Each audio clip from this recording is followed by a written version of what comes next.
தமிழ்நாட்டில் இருந்து வரக்கூடிய வரியை வாங்கிக்கிறீங்க.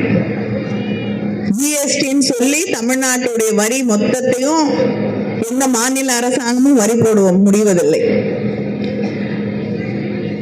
நிதியமைச்சர் வந்திருந்தா நிச்சயமா அதை பத்தி பேசியிருப்பாரு. அதனால நம்முடைய வரியெல்லாம் வாங்கி வச்சுக்கிட்டு நமக்கு தர வேண்டிய நிதியை தருவதில்லை. இதுல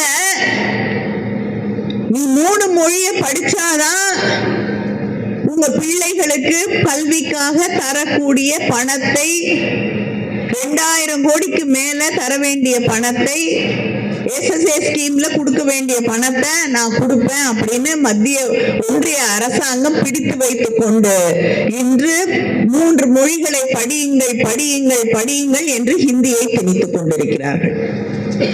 இப்ப திடீர்னு ஒரு புது கதையை சொல்றாங்க.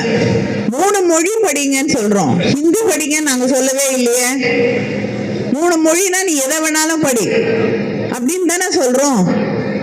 நான் கேக்குறேன், இங்க கேந்திரிய வித்யாலயா ஸ்கூல் இருக்கு இல்லையா தமிழ்நாட்டுல, எத்தனை பேருக்கு தெரியும் கேந்திரிய வித்யாலயா ஸ்கூல்ஸ்? அந்த ஸ்கூல்ல தமிழ்நாட்டுல நடக்கிற கேந்திரிய வித்யாலயா ஸ்கூல்ல பள்ளிகள்ல எங்கேயாவது தமிழ் சொல்லி கொடுக்குறாங்களா? என்ன சொல்லி கொடுக்குறாங்க? ஹிந்தி, இங்கிலீஷ் 3வது மொழியா என்ன சொல்லி தராங்க? என்ன சொல்லி தராங்க 3வது மொழியா? அது என்ன மொழின்னு உங்களுக்கு தெரியாதா? யாராவது பேசினாதானே தெரியும் என்ன மொழின்னு. சமஸ்கிருதம். ஏன் சமஸ்கிருதம் சொல்லி தராங்க? ஏன்னா உலகம் முழுவதும் எல்லாரும் நிறைய பேர் பேசுற மொழி சமஸ்கிருதம் இல்லையா? மொத்தம் உலகத்திலேயே அந்த சமஸ்கிருதம் பேசுறதுக்கு 5000 பேர் கூட இருக்க மாட்டாங்க. இந்த கோயில்ல பூஜை பண்றவங்களுக்கு எல்லாம் சமஸ்கிருதம் தெரியும்னு கிடையாது, மந்திரம் சொல்ல தெரியும். அவங்களுக்கு சமஸ்கிருதம் பேச தெரியும்லாம் சொல்ல முடியாது. அதனால யாரும் பேசாமல் புழக்கத்தில் இல்லாத ஒரு மொழியை, இந்த மொழிய நீங்க கத்துக்கிட்டாதான் இந்திய கலாச்சாரத்தை புரிந்து கொள்ள முடியும். இந்தியா என்பது இந்த மொழியில் தான் அடங்கி இருக்கிறது என்று அதை பள்ளிக்கூடங்கள்ல திணிக்கிறார்கள். இதுக்கு முன்னாடி இவங்க ஆட்சிக்கு வரதுக்கு முன்னாடி ஜெர்மன் சொல்லி கொடுத்துட்டு இருந்தாங்க, மற்ற மொழிகளை சொல்லி கொடுத்துட்டு இருந்தாங்க. அதெல்லாம் வேண்டாம், நீங்க சமஸ்கிருதம் படின்னு சொல்லி இந்த கேந்திரிய வித்யாலயா பள்ளிகள்ல ஹிந்தியையும் சமஸ்கிருதத்தையும் திணித்து கொண்டிருக்கிறார்கள். தமிழ்நாட்டுல சொல்லி தரதில்லை. தமிழ் படிக்கணும்னா அந்த பள்ளிகள்ல இருக்கக்கூடிய 10-20 பிள்ளைங்க சேர்ந்து போய் அங்க இருக்கக்கூடிய நிர்வாகத்திடம் கோரிக்கை வைக்க வேண்டும். அந்த கோரிக்கையை அவர்கள் நினைத்தால் நிறைவேற்றுவார்கள், இல்லைன்னா இல்லை. இதுவரைக்கும் எந்த பள்ளியிலும் நிறைவேற்றினா தெரியல, பெருசா யாரும் சொல்லியும் தரதில்லை.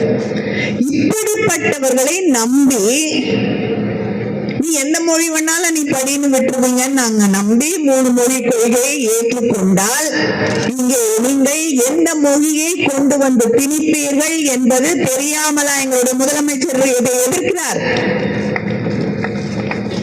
ஒன்று ஹிந்தி இல்லைன்னா சமஸ்கிருதத்தை கொண்டு வந்து திணிப்பீங்க.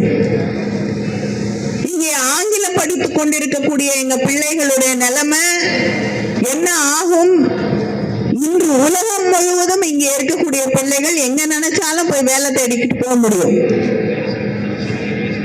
உண்மையிலேயே வேலை கிடைக்க வேண்டும், பிள்ளைங்க வேலை பார்க்க போற இடத்துல போய் அந்த மொழியை பேச வேண்டும் என்று நினைத்தால் நியாயமா பீகாரிலையும் யூபிலையும் தமிழ் சொல்லிட்டாங்க.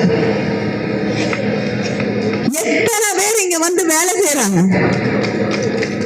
கோவிட் நேரத்துல எத்தனை ஆயிரம் லட்சக்கணக்கானவர்கள் இங்கிருந்து யூபியிலையும் பீகார்லயும் இருந்து அந்த அரசாங்கம் அங்க வேலை பார்த்தவங்களை அழைச்சிட்டு கூட போல. இங்க லட்சக்கணக்கானவர்கள் வேலை செய்தார்கள். அவர்கள் இங்க எந்த கஷ்டப்படுவாங்கன்னு யோசிச்சு பார்த்திருக்கீங்களா? ஒரு கடைக்கு போக முடியுமா? ஹாஸ்பிட்டலுக்கு போக முடியுமா? தமிழ் சொல்லி தந்து அனுப்புங்க. ஏன்னா இங்கே கல்வி கொள்கை இருக்கிறது. இங்கே மக்களை பற்றி கவலைப்படக்கூடிய திராவிட மாடல் ஆட்சி நடந்து கொண்டிருக்கிறது. உங்களுக்கு ஹிந்தி வேண்டாம், நான் நாங்கள் கடல் கடந்து உலகம் முழுவதும் பரவி கிடக்க தெரிந்தவர்கள் முடிந்தவர்கள் இந்த உலகத்திற்கான அறிவியலை கற்றுக்கொண்டு அதை பரப்ப பிறந்தவர்கள்.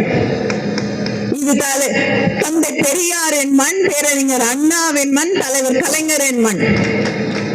இங்க எல்லாருக்கும் எல்லாம் கிடைக்கணுங்கிறது தான் எங்களுடைய அடிப்படை சித்தாந்தம். இதை உடைக்க வேண்டும் என்பதற்காகத்தான் நீங்கள் மொழி திணிப்பின் வழியாக இந்த மண்ணிலே கால் ஊன்றி விடலாம் என்று கனவு கண்டு கொண்டிருக்கிறீர்கள். அது எந்த காலத்திலும் நடக்காது.